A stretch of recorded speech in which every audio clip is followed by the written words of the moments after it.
ennaku zino ng'akamwenyu tekakuva ku matama. Anti nafuna abantu abatuufu mu by'ettaka n'amayumba. Josam Properties. Bano bakufunira ettaka mu buli sayizi yonna gy'oyagala. Oyagala lya kyapa oba lya ndagaano. Oyagala lya kulimirako oba lya kulundirako. Naawe ayagala ery'okuzimba. Basangibwa Nansana okumpi ne Nansana Municipal Council. Bakubire ku ssimu 0748935 Hello everyone, my name is Sammy K. I work with Unique Media, a gospel platform committed to sharing love and hope in our community. On 30th May, we will be hosting an outreach called Unique Girls Empowerment. Yes, Unique Girls Empowerment.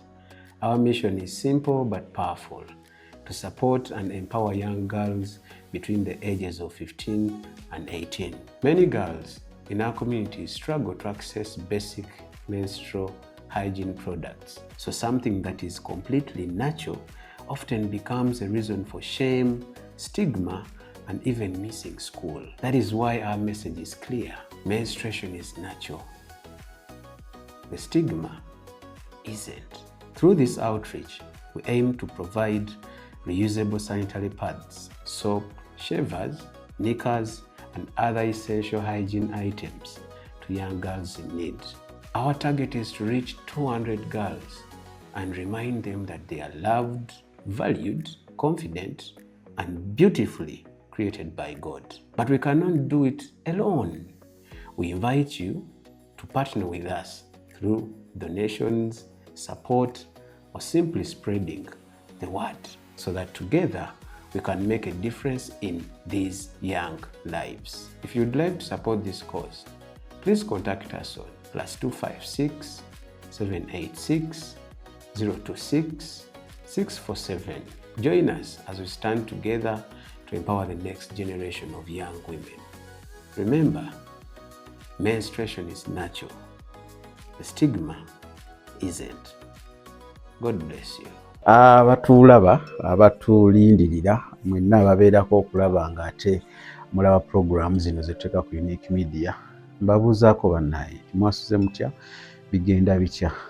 Gwe atali bulungi olw'okuba olinamu obulwadde, tusaba Katonda abeere ng'ate akuwonya. Then gwe oba oli awo atuuse ku buwanguzi bwonna, saba Mukama Katonda obeere ng'omwebaza, fukamire omwebaze kubeera banga ate akutuusiza ku makula ago. Abayita mu kusoomozebwa okw'enjawulo konna tukkirize bukkiriza nti Mukama Katonda ajja kubeera ng'ate atutaasa, atuyamba okulaba nga tubiyitamu bulungi nnyo nnyini ddala. Omugga ogwo gw'olaba ajja gwawulamu oyitewo. Ennyanja ajja gyawulamu, ojayitawo. Toggwamu maanyi. Yesu olaba nga maaso waliyo nnyanja ate n'emabega bakugoba toyina gy'odda. Mwesige, yakusaba ekintu kimu, amaaso gatunuulize ye. Mugambe Mukama, sirina nze kyakkola, gwe wekka antaasa, gwe wekka wentunuulidde. Obuyinza mbukuwa, ojja kubeera ng'ate oyita mu mbeera eyo oba oli awo gy'oyitamu. Kale, Josam battaka banoonyeeko, ojja kubeera ng'ate oyambibwa mu bintu ebyo okubeera ng'ofuna ettaka. Josam tusobodde mufuna, osobola okunoonyaako ne mukuwa. Nobeera ng'ate akasente akakutawaanyiza okukola oba oli awo ng'osazeewo kagula mu ttaka, tofuna ttaka ligenda kukuleetera buzibu, tofuna ttaka lirimu nkaayana, tofuna ttaka kyama lyatunda mirundi 5. Jangu ofune ettaka. Oyagala lya ndagaano, oyagala lya kyapa, oyagala mu Kampala, oyagala bweru wa Kampala, oyagala lya kulimirako, oyagala lya kutunda, oyagala lya kuzimbako, oyagala lya kulundirako, byonna. Oyagala lyenkana ki? Byonna nkusaba Josam gwe boonoonyaako ajja kubeera nga akuguza ettaka eddungi, obeere ng'ate weeyagala mu Uganda yonna wonna w'oyagala. Kale, njagala kutumira ku Olivia ombuzeeko ombuzeeko kansubire oli bulungi. Olivia Netherlands ombuzeeko oli mu Netherlands awo. Kansubire buli kimu kitambula maridadi sana, kansubire buli kimu kigenda bulungi, kansubire Mukama akyafuga. Mwenna gye mutusinziira otulabira mu UAE, mu Europe, tubeebaza era tugamba Mukama batuwere omukisa. Kale nga 3 May omwaka guno gwennyini akalawo nke nasooka okukola kaalimu ensobi entono. Instead of 2026 nagamba 2025, but I think nakitereezaamu. So omwezi guno gwennyini, omwaka guno gwennyini nga 3 May tugenda okulaba nga tetuyambako tudduukira abaana ab'obuwala abali myaka 15-18 abatuuse okugenda mu nsonga z'ekikyala, bazita za kikyala z'ekikyala, okubatwalira reusable pads, tubatwalire ku abamu knickers tebalina, ebizigo, shavers, of course nobatwalira abaana abasomesa that how to handle mu nsonga ezo, hygiene, menstrual hygiene, obasomesa babikola batya kubanga abamu baba tebamanyi. Nawulirako baŋŋamba ati bakozesa bugoye instead of pads, ate engoye obugoye obwo olumu bubookya. So twagala kugenda tubayambe reusable pads zino nga solo gikozesa for some good time, kasita ojooza ate noddamu n'ogyanika n'ekala, kijja kubeera nga tekiyambire ddala. So twegatteko na kyonna ky'olina ng'oyita ku nnamba ezo z'olaba ku screen, wayimba wakuzisoma ku 0786026647 oba 0706897212, ojja kubeera nga ate otufuna bulungi. Kale kakati njala kwogera ku nsonga ya obutamanya. Obutamanya buno kitu kinene, kyola ne mu mateeka gaffe bagamba obutamanya tebukugisaako musango. Osobola kugamba nti banna ekyo bansonyiwe nawadde simanyi nti okutta omuntu kibi,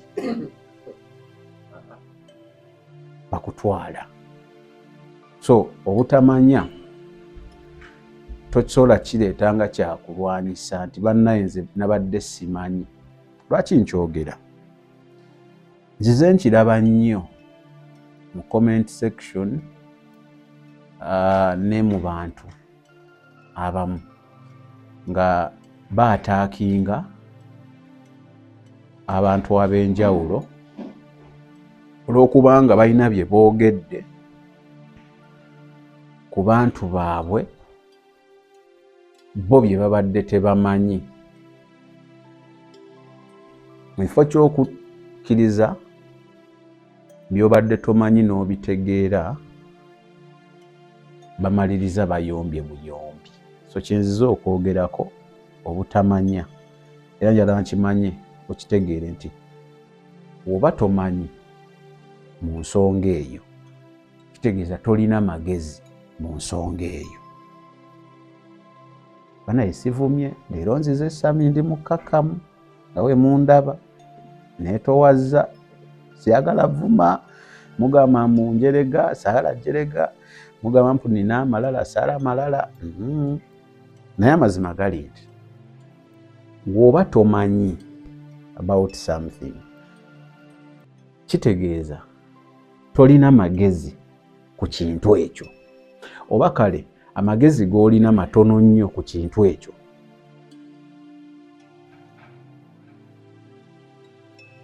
Oba ntegeerekeka? Kati ngenda kuwa incidents zilinganga 2 oba 3 nti senga okeera ku makya omuntu najja n'ayogera ekintu ky'obadde tomanyi obanga kipya eri amatuugo, njagala kusaba sooka obeere open minded okole ku research nga tonnaddamu muntu ono, kubanga oyinza okumuddamu n'omaliriza ng'ate gwaswadde, kubanga omuntu ayogera amazima gwe woba togamanyi oyinza okulowooza alimba, oyinza okulowooza akonjera, oyinza okulowooza awaayiriza kubanga byaba ayogera oba tobimanyi. So nkusaba sooka oteekinge time, kola research, olyoka oreactinge, because oyinza okureactingirawo boom, time eno gye bujja bukya nga buziba n'omaliriza ng'ate oswadde ng'ozze okulya ebigambo byo. Gezaako okunoonyereza ennyo ku bintu by'okola regardless of the field. Beera nnyo mu ku research n'okusoma. In this sense ewaffe weenyigire nnyo mu kusoma Bible. Ojja kwesanga ng'ebintu ebimu by'obadde okkiriza ebadde bikuleekaanya ogenza obitegeera, of course with the help of the Holy Spirit.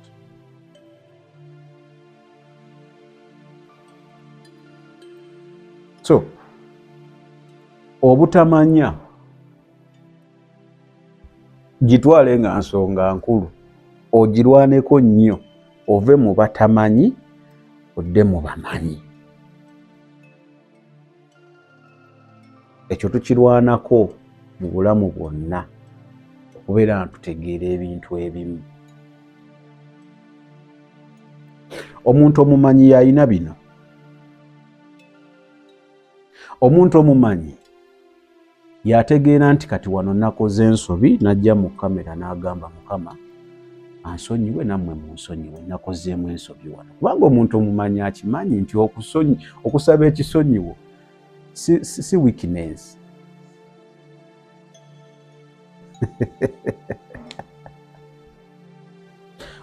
Omuntu omumanyi yayiga n'ategeera nti jjo nabadde mwana muto kati nkuze. Omuntu omumanyi yataddamu nsobi ze ezimu over and over again. Omuntu omumanyi yasalawo nga wagamba nti nze ndi wano, tawankawanka.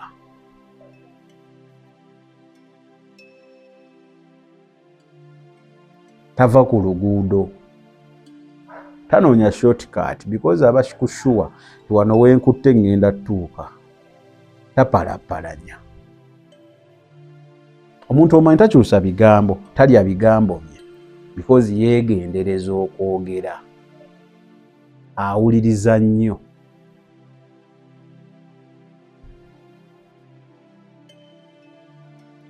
Omuntu omumanyi talwana ntalo zitamukwatako, ag'amaanyi tagalina, alwana ntalo ze.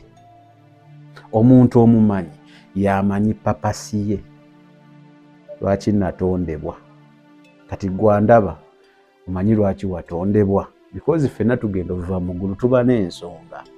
Omulabe yatukwatamu n'atubuzaabuza. Nolaba omusumba ekyanga prophet ate kati mbu yafuusa apostle ate kati bishop, nobaga kati bigatta ate kati dokita,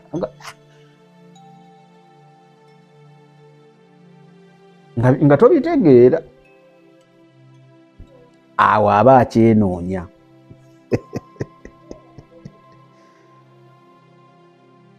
Aba akyenoonya. Omuntu omumanyi yatasekerera bagudde, wabula abawo omukono basituke. Bana ndi kumumanyi nze nkujogera ku bamanyi, gwamanyi woogwa. Musobola okunyongerako ebirala mu comment section.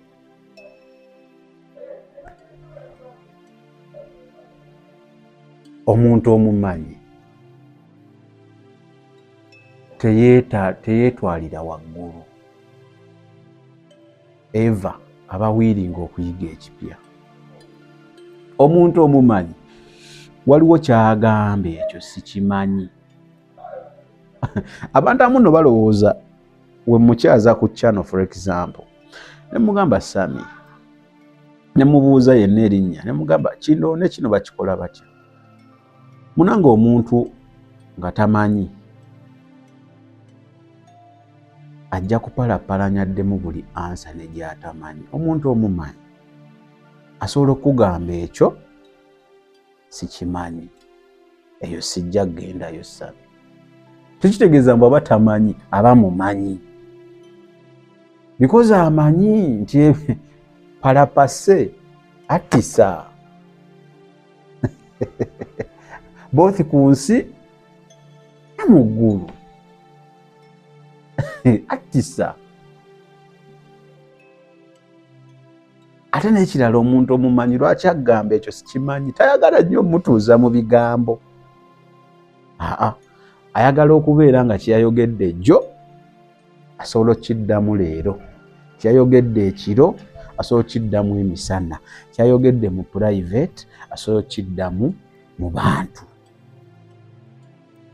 Omuntu omumanyi taba mu competition. Gundi alina abantu bangi, WhatsApp group yolinga erimu abantu.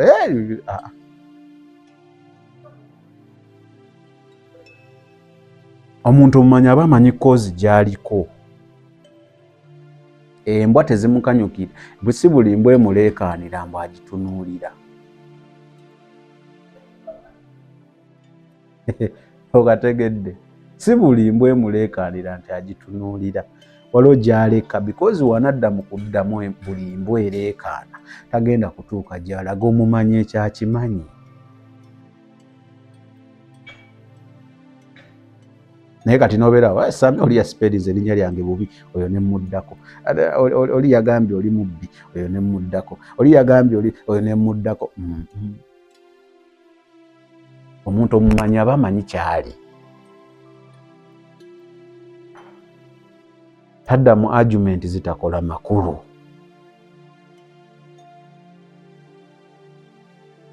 Kati nze Sami nkedde ku makya. Omusajja azza ngambye Sami oli mukazi. Nze Sami nzire mu kaayana nti bannange ndi musajja. Tekisoboka. Eyo teba argument. Nzire mu mukaayanya mbu ndi musajja.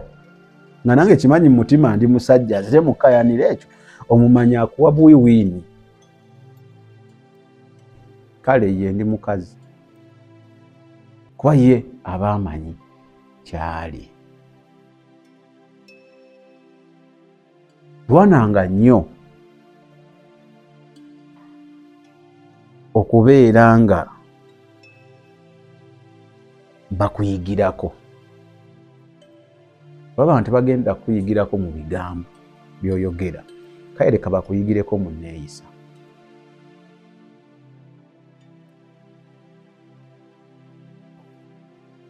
Leka bakukootingeko. Waliwo eyaŋŋamba recently nti obeeranga mu nsi nga tebakukootingako abantu b'obeera nabo, obeera obulamu obubadde obuyiseemu buyisi naye tobuliivinze. Kitegeeza obadde toli nnyo wa makulu. Kyova olaba ffenna gye tuli oddaawo n'ogamba muzeeyi yagamba, muzeeyi alina ekigambo kye yatugamba waati. Omusomesa gye twasomera yatugamba waati ne waati. Mweleza wakatololi alina ekigambo kyayogera nekinkwatako, yayogera waati ne waati. Lwana nnyo okubeera nga at least waliwo agamba naaki oyo omulaba, naaki yagenda n'ayogera waati ne waati, naaki oyo omulaba. Byonna osobola obimuvuma naye bambi ekituuka ku kino oba omuwaayiriza.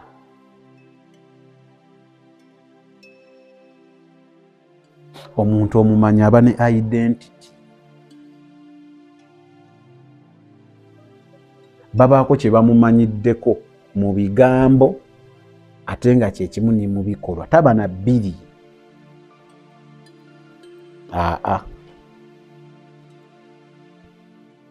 So lwana nnyo bambi, oli ayinza okubuuza lwaki puroguramu ngikoze, nange simanyi lwaki ngikoze. Kubanga sinza ategeka ebintu bye ngenda okwogera. Siri nnyo omuntu wa script. Naye mpulira buulizi nti waliwo kyemba njagala okwogera. Mukama n'annyamba nti ninawo ku busobozi obeera ne equipment gwenseetinga n'embyogera.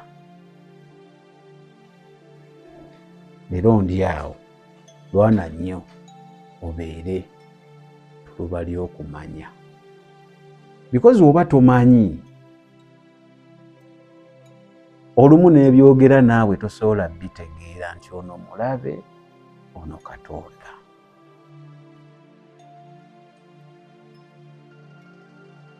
Waliwo oli omwami gwe bayita emirundi 3 yani, Yesu gwe yali ayita n'amuyita emirundi 3, then n'alyoka addukira eri mukama we ngalooza yamuyita yani.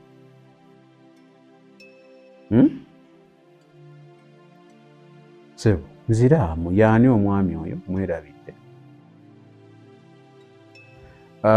Katonda gwe yayita n'amuyita ogusooka, ogwokubiri, kati ku gwokusatu ye n'addukira, yali Samwiri. Yaddukira wani? Eyali amutwala. Lwa nsonga yali tamanyi ddoboozi lya Mukama bwe lisoundinga.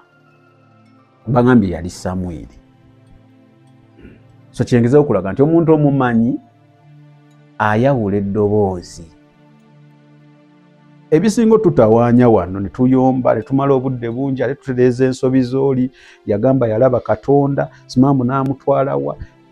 Lwa nsonga oba oli awo yali tamanyi.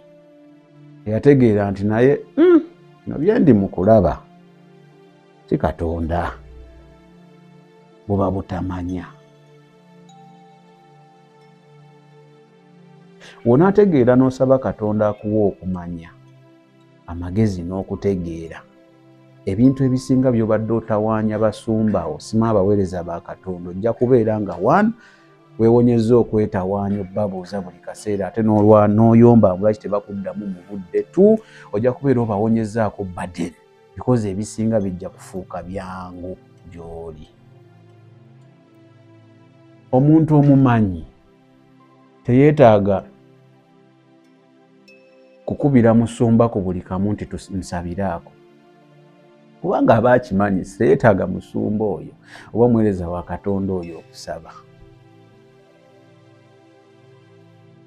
Omuntu omumanyi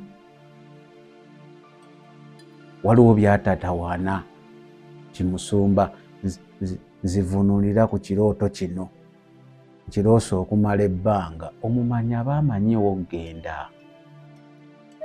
Olumu tunyigira n'abaweereza ba Katonda bano lwaki mbusima abeeraga tebatudda, mubali bize, mubawa ebibuuzo ebitalina makulu. Kati agenda n'abiweeyinga ati ekikyo nga kiri wansi eno nga waliwo ebyamakulu byalina osooka ottereeza gwe n'oyomba. Naye nga kiwabuuzizza kyakyana kito. Saba nnyo Mukama akuwe ku magezi obe mumanyi ku bintu ebimu. Omuntu omumanyi tabuuza nti wano Katonda yali ategeeza ki musumba. Ate Katonda omanyi bw'oyinza okumubuuliza. Ate obuuza musumba akutegeeze Katonda engeri gy'agamba ng'okimanyi osobola okwogera nawe ne Katonda. Omuntu omumanyi aba akimanyi nti Katonda waayogera era waabuuza amuddamu. Aba akimanyi bulungi nti Katonda we si kiggala. Wamagga omumanyi tokimanyi nti tayogera? Ayogera. Omuntu omumanyi abakimanyi bumanya nti omukisa gwa Katonda si gwa kusasulira. Omumanyi akimanyi bumanya nti wompa akati n'amafuta gano nti genda ogatonyeze ku poloti gy'oyagala ng'ate naawe okimanyi siiyo musimanya ku ssaawa 7 kati amafuta gano gatonyezeeko emirundi 7 ng'abasumba bwe bagamba. Omumanyi akimanya bumanya nti amuba mu kuloga.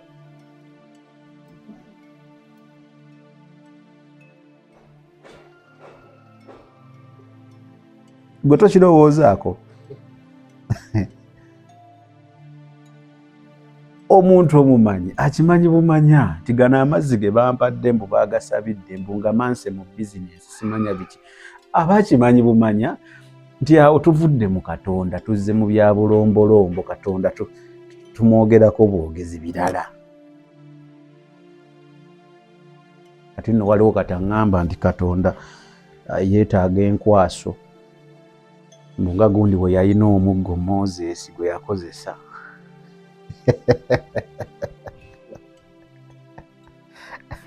Munanga ate omuntu omumanyi talwana na mazima.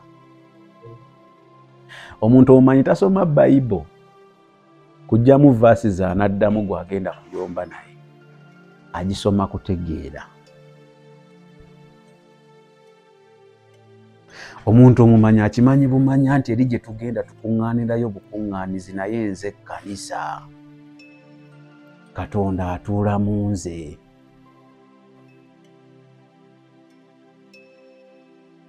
Omuntu omumanyi aba ategeera nti omukisa gwa Katonda ngufuna nti newe nti tebagugula. Leero siyombye bannaye, siyombye. Leero siyombye, leero njogedde bwogezi gwe oba oli mu bamanyi munnange ng'obimanyi. Mukama akuwa omukisa. Naye oba byenjogerako ebimu nga sigamba mu ndi mumanyi siri mumanyi nange ndi mukulwana. Naye ate nkakasa bukakasa bwe bayita abatategeera sijja.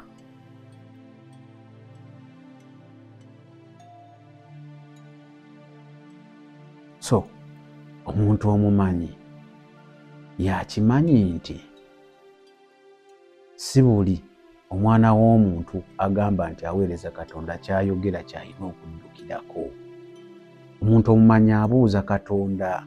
Omuntu omumanyi amanyi okusaba. Si kimu nti kumusabira. Ojja kukiraba nga onaategeera ebintu ebimu. Ojja kulaba nga obudde bw'omusajja wa Katonda oyina butono. Wabitegeera. Sigamba nti tolina kubuuza bintu bimu bitegeera, olina okubuuza. Naye omuntu waabuuza ekintu kye kimu n'omuddamu n'enkya n'ajja n'akibuuza naye ng'akyusizza bigambo byako naye nga kye kimu n'era n'omuddamu n'ajja n'akyusa waadi ng'abuuza n'omuddamu. Abasumba batya buti n'abaweereza ba Katonda batya butyo bagamba ti bannange todda nkukooye ne baba bakoowa. Kyova olaba babaleka ku zibbulutiiki. Kyova olaba mukuba nga tebakyakwata. Si kuba nti akwewala naye akimanyi byogenda omubuuza bya kisiru. Akimanyi byogenda omubuuza bulijjo yabikuddamu dda. Olumu ne mubayita nti beeraga baba tebeeraga. Omuntu omumanyi yakimanyi nti ebintu ebivaawo n'amagezi g'ensi eno teweetaaga kufukamira kusaba nnyo. Buli w'osaba ne Katonda alaba nga yatonda ekintu ekitategeera.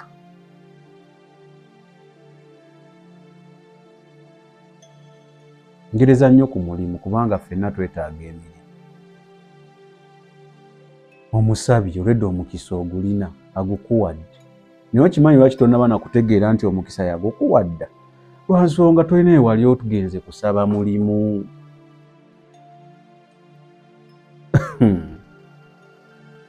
bagukuwadda naye buli kumakya Mukama omusaba ekintu kyekimu kale atula mu ggulu n'agakala Katonda ayagala nve mu ggulu ngende munoonyeza omulimu omukisa yagukuwadda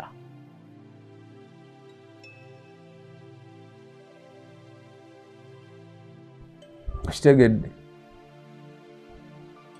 kati nyina recently omukyala yaŋŋamba ali mu emyaka ndowooza waliwo abakyala bebatuuka nga tebakyafuna lubuto we bakomogena mu nsonga n'olubuto nga lukoma kati omukyala ng'asaba mwana naye talina musajja kakati namugamba oyagala naye Katonda akuyisemu omwana we nga we yamuyisa mu Mariya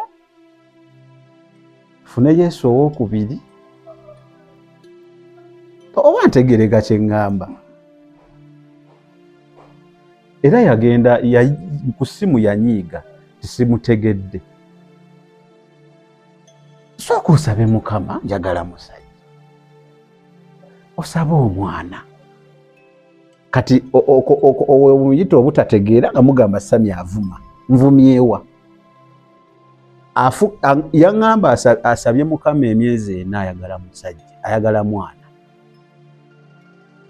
ne mugamba okay kakati owamusaba oyagala mwana engeri gye bakolamu omwana ne mugezesa ne mulaba nti ate sirina musajja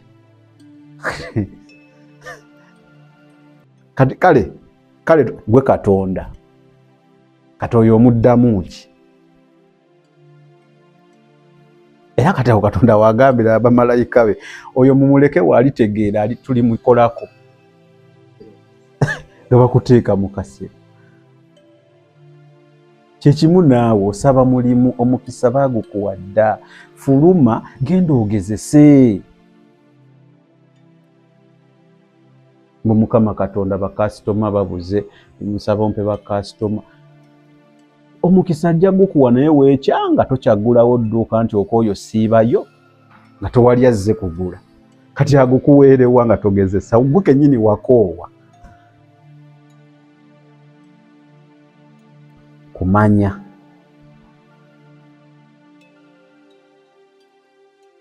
Bayibuli egamba abantu bange babuze okukola ki okubula okumanya n'okutegeera muyinza okugamba nvuma Bayibuli ye tagamba kumanya kulya mmere emmere omanyi ogirya ey'omubiri by the way yomanyi ogirya kuba ye ey'omubiri mu mubiri muno waliwo ebintu bye batatusomesa nga nange we mbikubuuza bakusomesaako tosobola kuŋŋamba ne bantuuza mu ssomero weeriti mbu ne banjigiriza okulya ne banjigiriza omwawe guli ne mu nzikiza nga amasanze gagenze ng'oli mu kulya nkakasa gwandaba osigala olya emmere tosobola giteeka mu nnyindo naye okumanya kwe yali ategeeza ebintu ebimu weetaagamu Katonda akubikkulireko katono otegeere nti musumbawo si yalimu omukisa gwo kubanga Bayibuli egamba nakumanya ng'oli mu lubuto lwani teyagamba nti nze ne musumba twakumanya kitegeeza ani alina pulaani yo kati musumba ajjirawa mu bino byonna okubeera nga musumba yakutegerera najja ku kifo n'akugamba kati olaba mukama andaga wano tundawo nga notasooka kubuuza Katonda Mukama mwereza wa Katonda yaŋŋambye wano ntundewo naye gwe ogamba ki kubanga sigamba nti abaweereza ba Katonda babagamba bikyamu munkwate bulungi naye nze kyengeza okugamba kikino nti buli kye bakugamba tokitwala ebimubuuza Katonda in fact si bimu byonna buuza Katonda. Obadde okimanyi ebitundu 46 n'obutondotondo 4 be baana ab'obuwala abava mu ssomero buli mwaka nga bali wakati w'emyaka 15 n'emyaka 18. Ebbula ly'essente ebikozesebwa mu nsonga zaabwe ng'abakyala bye bimu ku ebyo ebibaviirako okuva mu ssomero nga bakyali mabujje. Unique Media Menstrual Empowerment 2026 twesoboddeyo okubeera omukisa eri abo abatayina. Twegatteko tudduukirire bannakazadde b'eggwanga abenkya ingero 11:25 emmeme gabagaba inaagejjanga afukirira naye alifukirirwa. Waayi ekyo ekitono ky'oyina kiba omukisa eri omulala nga tufunira abaana bano ebikozesebwa omuli reusable sanitary pads, sabbuuni, shavers, engoye, ebbaafu oba bucket na kyonna ekikozesebwa ky'osobodde ky'olabanga ekitalina makulu gy'oli kya mugaso nnyo eri omulala. Obuyambi osobola okubuyisa ku noti 786 noti 26 okugaba guba mutima eri oyo yenna akiwulira wabula si kyabuwaze ng'ennaku z'omwezi 3 omwezi ogwokutaano 2026. Unique Media Menstrual Empowerment. Sijja kwogera muweereza wa Katonda gwe nnali naye,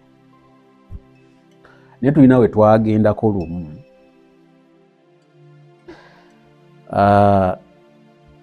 Yalina sisita gwagenza okulaba. Sisita n'amugamba, muweereza wa Katonda, kimanyi bye waŋŋamba Katonda bye yagamba byonna ntandise obbirabako. Munnange ebintu byatandise okuta era mu bbanga ttono nnyo. Naye kino kimu kye nazuula ku sisita oyo. Yagamba we wabiŋŋamba nasaba Katonda ne mugamba Katonda, may your will be done. Mu Luganda bankyogere ntya? Okwagala kukukolebwe. Leero gwe nakoze naye tik. Okwagala kukukolebwe. Nkubuulira amazima. Ekyo ayinza oba ye sisita yakyogera, naye nakiraba nti yakyogera Yesu mwezi wa Katonda amwagala nnyo era amuwuliriza. Naye yali akiraze mu statement eyo nti waliwo ali waggulu. So ono wadde nakuwuliriza naye nagaa Katonda. Nkubuulira amazima. Muweereza wa Katonda wajja n'agamba Mukama ndaga wano tundawo. N'ogamba Katonda nsaba okwagala kukole ki? Aga Katonda mu ggulu.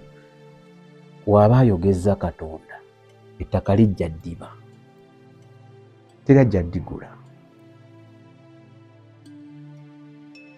Naye buli waayogera n'ogamba nkitwala mu linnya erya Yesu, ng'omanyi ky'otwala, omanyi mw'otaapinga, omanyi omusumba oyo mw'ataapinga, osula naye, weebaka naye.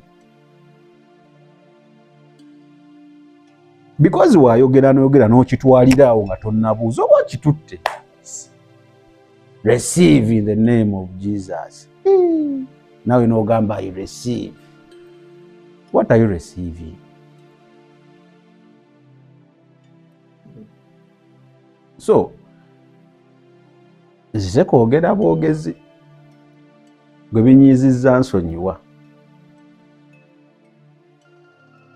Naye osabanga nnyo kubanga Mukama waakuwa amagezi n'okutegeera abaakuwadde byonna. Amagezi ge gakuwa obugagga oba ogattagatta. Amagezi gakuwa okutegeera.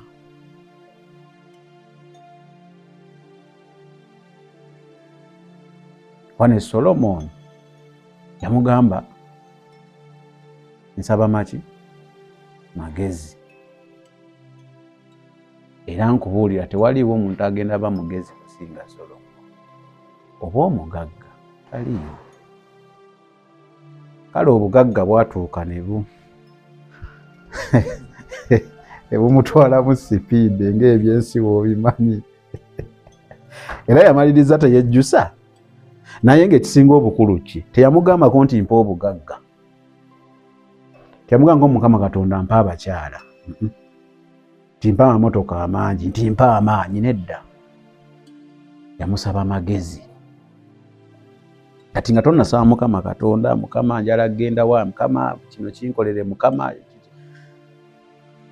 musaba akuwa amagezi otegeera osanga obutategeera abo bwe busibye ebintu byo omala omusaba omukisa aba agusindika ng'ate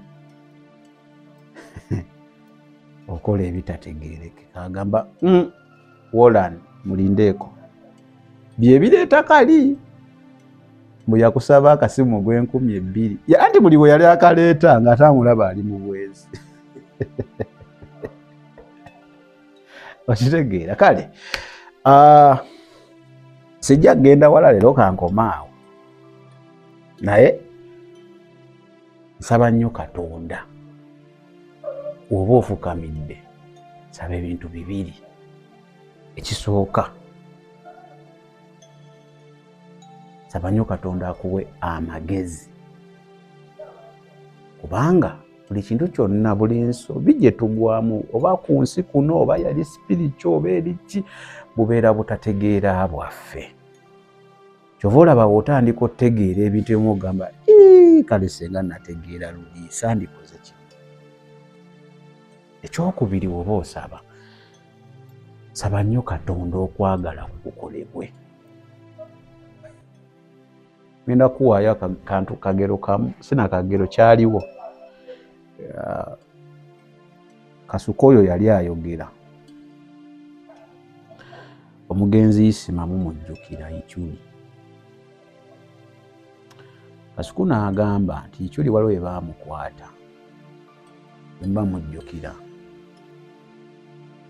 Ichuli ne bamutwala mu kkomera ne mu kkooti naye mbu amaanyi gali emabega w'omukwata gaali mangi nga Ichuli ekitone nnyo emyezi 7 mba siri mistaken giba gijja mulya ng'ali muki mu kkomera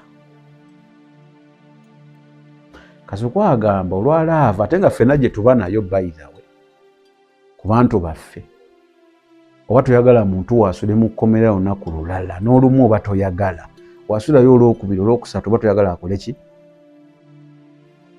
ne balwana nnyo era baawangula omusajja baakubakuba obusimu n'ateebwa naye Kasuku yakyogera mu nnaku nnyingi n'agamba kale oba singa omusajja baamukwata kale oba n'agenda mu kkomera osanga senga mulamu kubanga abaamutta ndowooza wayita emyezi ng'egi ng'ali bweru ne bamukuba amasasi sigamba nti Katonda awulidde atategeera era Mukama tannamuwa kutegeera ayinza okugamba akati bulira byayogera buli kimu Katonda aba amanyi ekigenda okukolebwa kituufu naye kyengezaako okugamba buli kimu Katonda aba amanyi ekigenda okukolebwa naye mba mukola ebintu byammwe nga mukubakuba obusimu mukusabako Katonda ne mugamba Katonda leka okwagala kukolebwe okubange kwali okwagala kwa Katonda well and good ngera okwagala bwe kwakolebwa so olumu bye twagala kyobola bagamba tulina pulaani zaffe ne Katonda ayina ezize eri obulamu bwaffe kati olumu iffe tuyinsisitinga nnyo ne tuyisaawo ezaffe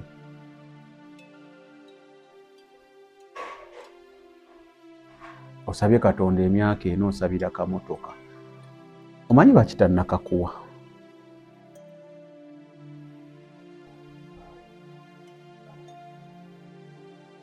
ng'ate g'osinga okufuna ye yakafuna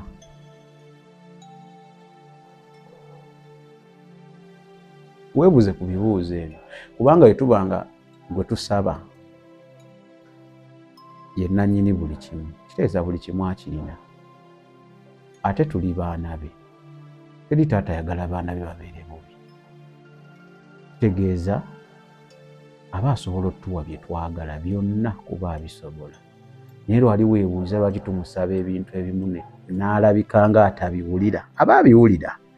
Naye oba oli awo aba alaba omwana wange ono annatuuka.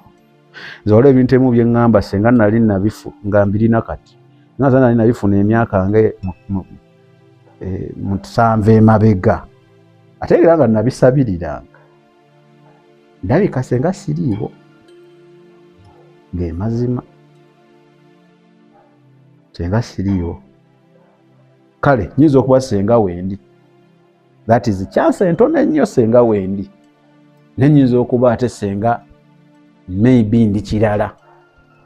Nnyo ku kyendi kati. Ngoba oli awo tekiweesa Mukama kitiibwa. So, njagala Katonda omutunuulirewo oti. Oyina abaana bo, bonna bali awo. Omwana wa myaka 4 ali mu kugamba daddy I need a phone. Osobola ogigula. Lwaki togimugulira n'ogimuwa? Oyina ensonga zo because ayinza okwonooneka. Okitegedde? Olina omuwala omulala avubuse, buli kaseera aba ayagala kugenda hanginga out ne mikwano gye. Naye ate wamuteekako amateeka. Saawa egi omwagala muki? Mu nnyumba. Tekitegeeza nti toyagala yeeyagale, toyagala yeekyakalire, toyagala anyumirwe bulamu. But because olengeddeyo gwe ng'omuzadde, gwe omuzadde olina okuba ng'olina amaanyi agalengera. Entegeera ye n'okuba ng'esukka ku by'abaana bo.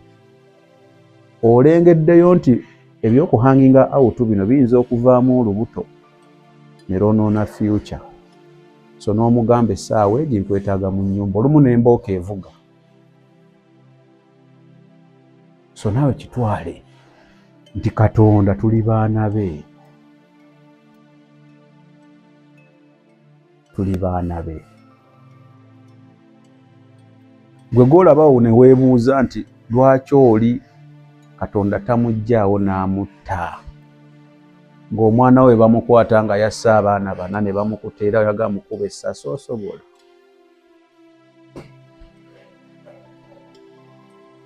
Ne bamukuteera awo. Mutuufu yasse. Aga taata Juliet emmundu yiino omwana w'oyo mutukubira amasasi yasse banne. Omukuba.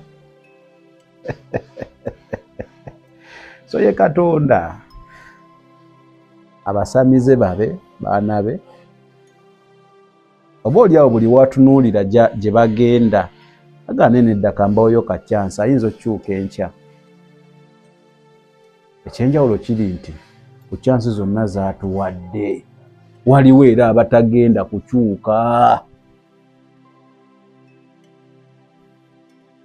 Nsaba Katonda feezi y'ekiseeno weenaaba ewedde oba okusinziira ku Bayibuli egenda kuggwa obeere ng'obadde mu kkubo lya Katonda kubanga sandiyagadde wadde n'akatono olozeeko akatono ku busungu bwa Katonda.